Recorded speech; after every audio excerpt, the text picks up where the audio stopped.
Like what field specifically are you most interested in? So my most recent one is in genetics, where I created a atlas that catalogs the mutations within gene sequences that are highly likely to cause mutations. And I was able to find 50,000.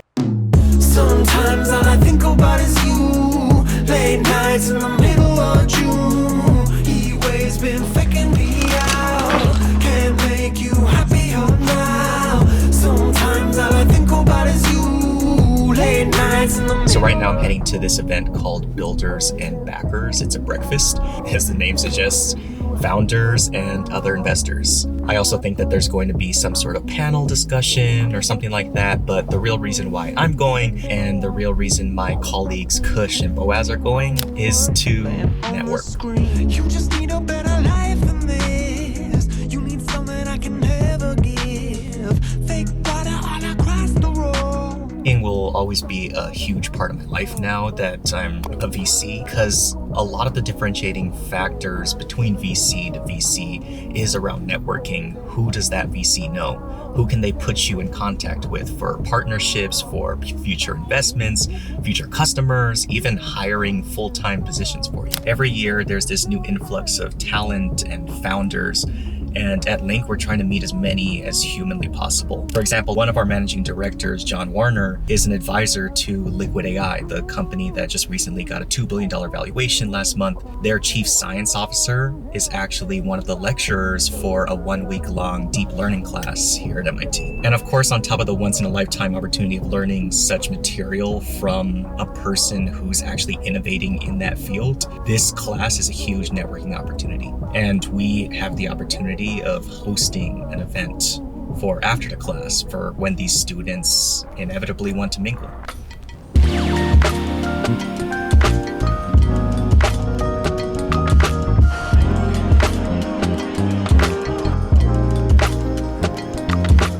So I just drove back with Kush. We're back in our office space area. Ton of wind. It's freezing outside. Kush knows that I've been. Events are like either like their best. I think like we mainly want to go to events like a lot of founders. This one was like mainly VCs, and those like connections are also pretty good, but not a lot of founders there. So I don't know. Mixed opinions on this one. It's also really, really cold and freezing outside. This week it's been extremely cold. It's 20 degrees on paper, but then because of this crazy wind that you're probably hearing, the real feels below 0 Fahrenheit. So happy to be almost inside, and I think we have to onboard some founders.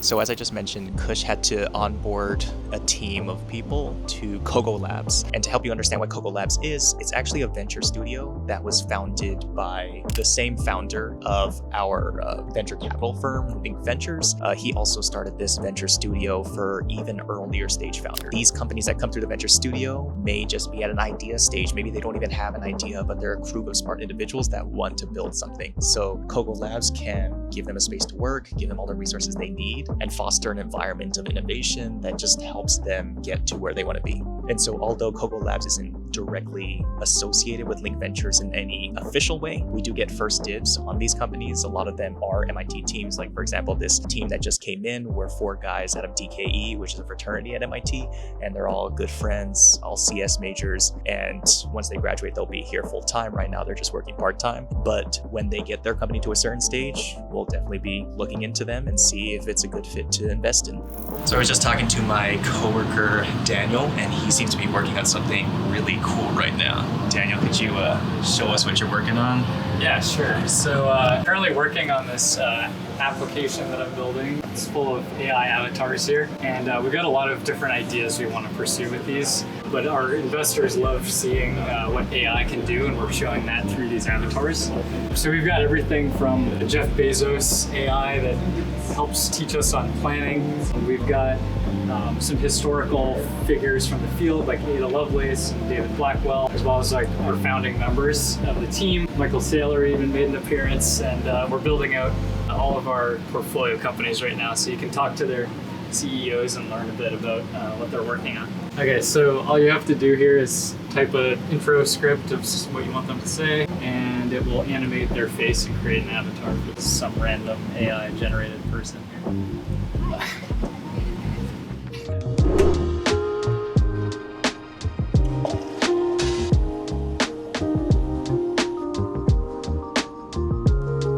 As you can see, people around here are really excited about AI, and as investors in the AI space, it's really important for us to be up to date with all the latest and greatest. A lot of times we get to demo some of our portfolio companies' products. We're getting a lot of pitches, so we see what the latest stuff people are working on, but there's still a joy of demoing something yourself or creating something yourself that has real value. And so, for example, what Daniel's working on is an AI avatar system where people around the office can meet each other's AI avatars and see what they're about and see if they'd want to reach out to them in person or create meetings or walk up to them in the office. Just little things. Obviously, there's some dystopian aspect to it, but I think it's really cool just seeing how quickly this AI technology is developing.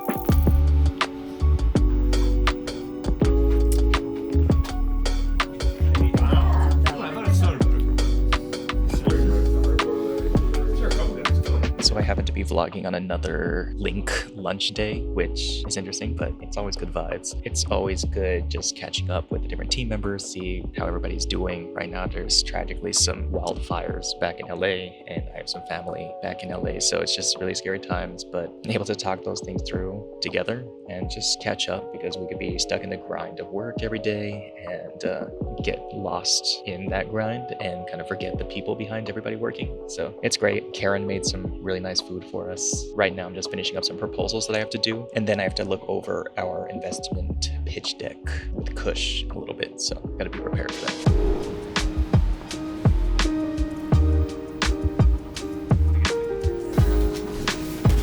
And I was like, there's no Apparently, there's this kid that's coming by soon to meet some of us who's an 11-year-old taking an MIT class right now. Apparently he has PhD-level knowledge, and honestly, I can't wait to meet him because I've heard such great things.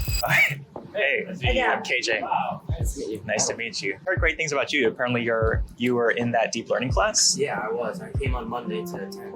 Like Daniel was showing me some of the cool projects you've been working on. Do you have any specific ones that are like your favorite, or like what field specifically are you most interested in? So my most recent one is in genetics, where I created a atlas that catalogs the mutations within gene sequences that are highly likely to cause mutations. And I was able to find 55,090 of those mutations located in 43,725 regions called tandem repeats, which are extremely prone to mutation. As a next step, I'm planning to find the effects on proteins and genetic diseases that these mutations have, and train a large language model on these relationships in order to take a new gene sequence from a patient and find the mutations in it, the effects on proteins, and the genetic diseases that the patient may have, in order to provide a faster diagnosis for clinicians to use in a medical setting. Additionally, this large language model may also be able to find new mutations that were never discovered before. Very cool. Have you, like, with all the stuff that's happening recently with the new AI models,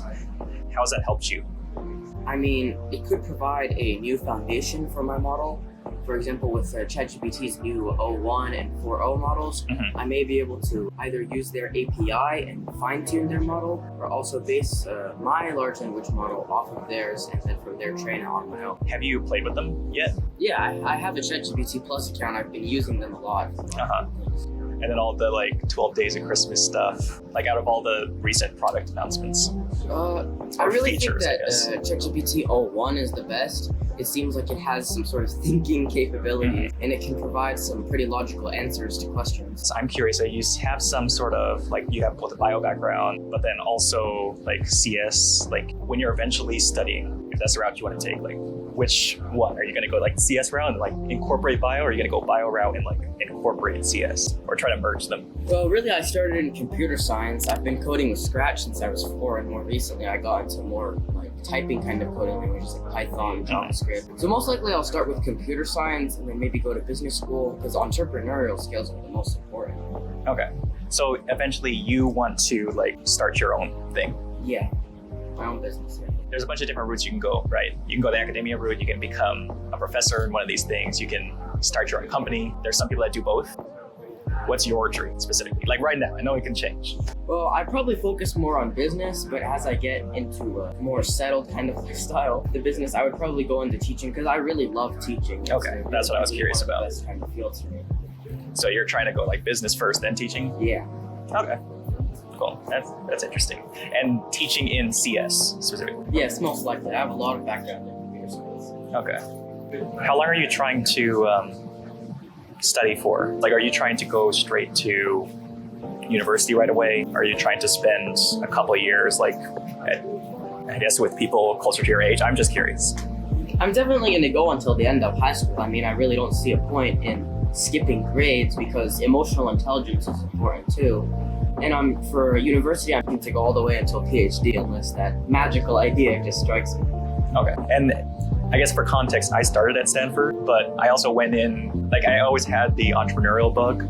But when I went in, I went to Silicon Valley because I was like, okay, this is where people start companies. It's Boston's giant hub now. So I've since learned the Boston way. But at the time I went there, I only lasted a quarter before I just stopped and started companies. So it's interesting to hear like your perspective now. And I'm curious how that develops moving forward. Like if that idea comes and you actually go and implement it, because I think you might build something, before you even get to college. Yeah. Would you still try to go all the way through with a PhD, or would you even bachelor's really? Like if you build something really successful, like in the near future, would you still want to go through the school, or would you want to like continue to a certain point that you're satisfied with and then work on the company? Do you understand that question? Yeah. I mean, it really depends. For example, Sergey Brin and founders of Google, they went to, I believe it was Stanford for a couple months, and then they got the idea to create Google, and they left their PhDs and their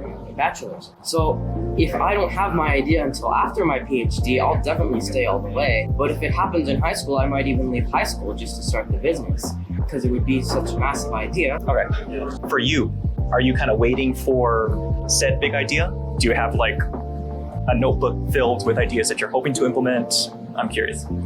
Well, usually when I'm thinking, I have ideas, but they're not always implementable. For example, earlier in the summer when I was coming up with my idea for my project, I had an idea to investigate stem cells, but I discovered that because I can't get access to a lab because of my age, it would be unfeasible. So I'm not necessarily just looking for that amazing idea. It's more that I go step by step with my own ideas that I can handle at my stage. And then at a certain point when I have more access to labs and I go to the International Science and Engineering Fair and I have more opportunities opened up to me, then I would start going more into those kind of massive ideas to start a business. Okay, yeah. That sounds good. Yeah.